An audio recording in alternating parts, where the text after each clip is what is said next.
Commencer par Mme Maguette Sey de Walf Quotidien, qui dit que j'avais invoqué un blocage pour justifier de la décision de Monsieur le Président de la République de retirer le décret qui convoquait le corps électoral. D'abord, je la remercie, je vois qu'elle m'a bien suivi et j'expliquais cela à l'époque sur les antennes de la RTS. Je l'avais effectivement dit parce que nous étions dans ces conditions de blocage où entre le Conseil constitutionnel et l'Assemblée nationale, il y avait un jeu de c'est moi, ce n'est pas moi, c'est plutôt vous, ce n'est pas vous. Et le président de la République, en sa qualité de garant du bon fonctionnement et du bon fonctionnement régulier des pouvoirs publics. C'est une responsabilité constitutionnelle du président de la République. Or, à l'époque, rappelez-vous, il l'avait dit lui-même, il ne pouvait donner injonction ni à l'Assemblée nationale, qui est un pouvoir souverain, ni au Conseil constitutionnel, qui est aussi un autre pouvoir souverain, et il a décidé de laisser le libre jeu des constitutions, des institutions. L'Assemblée nationale a délibéré souverainement, a estimé qu'elle devait acter par sa délibération le report. Le Conseil constitutionnel a délibéré souverainement lorsqu'il a été saisi du recours, et quand il a rendu sa décision, qu'a fait M. le Président de la République? Je pense que ce qu'il avait dit alors pour abroger le décret convoquant le corps électoral doit se lire et se confirmer par rapport à ce qu'il a fait après.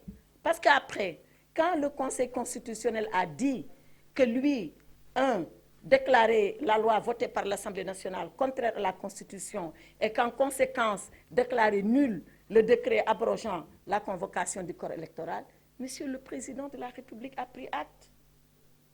C'est en cela qu'il est respecté et c'est la meilleure preuve, la meilleure confirmation qu'il respecte les institutions et toutes les institutions. Aussi bien l'Assemblée nationale, dans sa capacité de proposer des lois, de délibérer et de les prendre, que le Conseil constitutionnel, dans sa capacité de censurer, s'il estime censurer, et lui, président de la République, il prend acte et il exécute. Et c'est ce qui s'est passé. Je pense que tous les Sénégalais, au-delà de ce qu'a fait M. le Président de la République, doivent être fiers de savoir que dans leur pays, il y a une assemblée souveraine qui délibère, il y a un président de la République qui gouverne et il y a un conseil constitutionnel qui arbitre et qui sanctionne.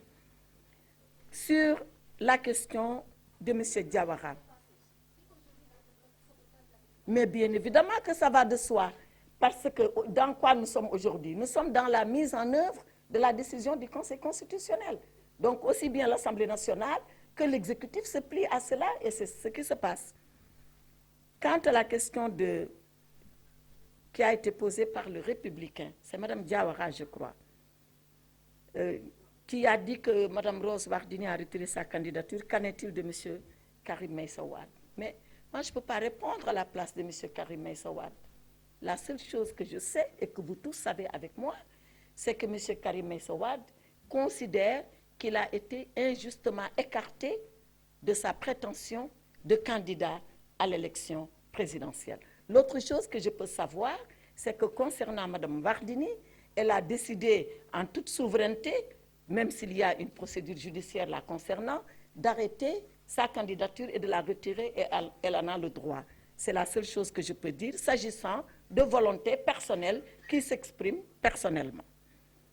Pour ce qui est de Afrique Info, qui dit qu'une dame aurait été torturée, c'était ça votre question.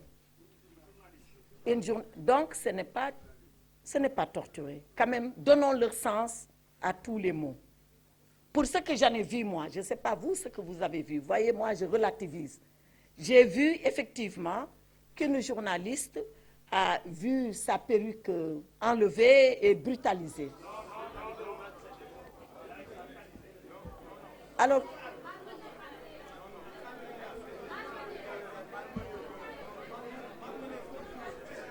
oui, attends. Merci d'écouter. S'il vous plaît, s'il vous plaît. Je pense que, s'il vous plaît, je pense que j'ai eu la courtoisie, et écoutez bien quand je parle, parce que vous, quand vous me posez les questions, moi j'écoute. Écoutez bien. S'il vous plaît. j'ai eu la courtoisie de vous dire pour ce que j'en ai vu. Est-ce que j'ai tout vu? Est-ce que je n'ai pas tout vu? Je ne sais pas. Moi, je parle de ce que j'ai vu. Vous ne pouvez pas vous m'imposer ce que vous savez, ce que vous avez vu, sauf si vous me le donnez là maintenant. Moi, ce que j'ai vu, parce que c'est des images qui ont circulé, j'ai vu qu'il y avait une jeune femme, journaliste, je suis d'accord avec vous, qui a été violentée parce qu'on a tiré sa perruque et on l'a poussée dans un car de police. C'est ce que j'ai vu. Je ne dis pas que c'est ça qui est vrai, entendons-nous bien. Mais ne serait-ce que ça, pour moi, je pense que l'agent de police n'aurait pas dû le faire, ou l'agent de gendarmerie. Je suis d'accord avec vous. Mais c'est des situations, quand elles arrivent, on doit savoir le pourquoi et donner la mesure de correction. Et je suis convaincue, aujourd'hui, je suis convaincue que la hiérarchie de la gendarmerie ou de la police est en train de regarder ce cas. En tout cas, dans le gouvernement du Sénégal, il faut le savoir, nous n'acceptons pas que les gens soient brutalisés. Encore moins des journalistes, on peut s'entendre là-dessus. Vous venez avec vos badges, vous venez avec vos gilets de journalistes et on vous laisse faire votre travail. Maintenant, il arrive de temps en temps qu'il y ait des incidents. Ce n'est pas la première fois. Ayons la hauteur, et vous et nous, de régler l'incident d'abord, ensuite de le dépasser. Donc, faites confiance au gouvernement, cet incident sera réglé et il sera dépassé et la liberté de manifester va continuer et l'engagement des journalistes à couvrir nos manifestations va continuer. Je vous remercie. Maintenant, et comme je l'ai dit, la torture, elle est bannie au Sénégal. Elle est bannie, elle est condamnée. Et les auteurs de torture sont sanctionnés. Et c'est tous les jours. Je ne parle pas pour le plaisir de le dire. J'ai des documents à l'appui de ce que je vous dis. Maintenant, notre ami Massali de Libération, qui demande est-ce que l'exilé de retour va être interpellé. La seule chose que je peux dire, c'est que le Sénégal, c'est encore un état de droit. Je viens de vous rappeler tout à l'heure, dans mes propos liminaires, que ceux-là qui ont été relâchés, entre guillemets, ils bénéficient de liberté provisoire. Ils ne sont pas encore définitivement jugés et relaxés. Ils bénéficient de liberté provisoire. Donc, c'est pour vous dire que la loi, elle va s'appliquer. Dans quel sens? Je ne sais pas. C'est aux juges qui vont juger de le dire. Par contre, la vocation de tous les mandats d'arrêt au Sénégal, c'est qu'ils s'appliquent et qu'ils soient exécutés, quelle que puisse être la personne. Donc, il y a des mandats d'arrêt qui ont été lancés. Ils sont actuellement à la police. Les mandats d'arrêt s'exécuteront. Et après, quand les juges décideront de mesures de clémence ou de bonne compréhension, les juges le feront en toute indépendance. Il ne me revient pas d'apprécier. La seule chose que je peux dire, c'est que la loi a la vocation à s'appliquer au Sénégal et elle s'applique erga omnes, à l'endroit de tout le monde. Est-ce qu'il y a une sanction administrative pour abandon de poste? Je ne sais pas ce qu'il en est. Je sais qu'il y a juste un dossier disciplinaire qui relève du ministère de la fonction publique, qui lui aussi, à son tour, appréciera, comme moi, le ministre de la Justice, j'apprécie quand il en est question des procédures ou du droit en général. Dernière question, c'est celle qui m'a été posée par le représentant de l'AFP. Qu'en est-il? Est-ce qu'il y a une liberté provisoire qui se prépare pour Bassirou? Madame, vous voulez parler? D'accord. Pour Bassirou Diomaye Faye et pour M. Ousmane Sonko.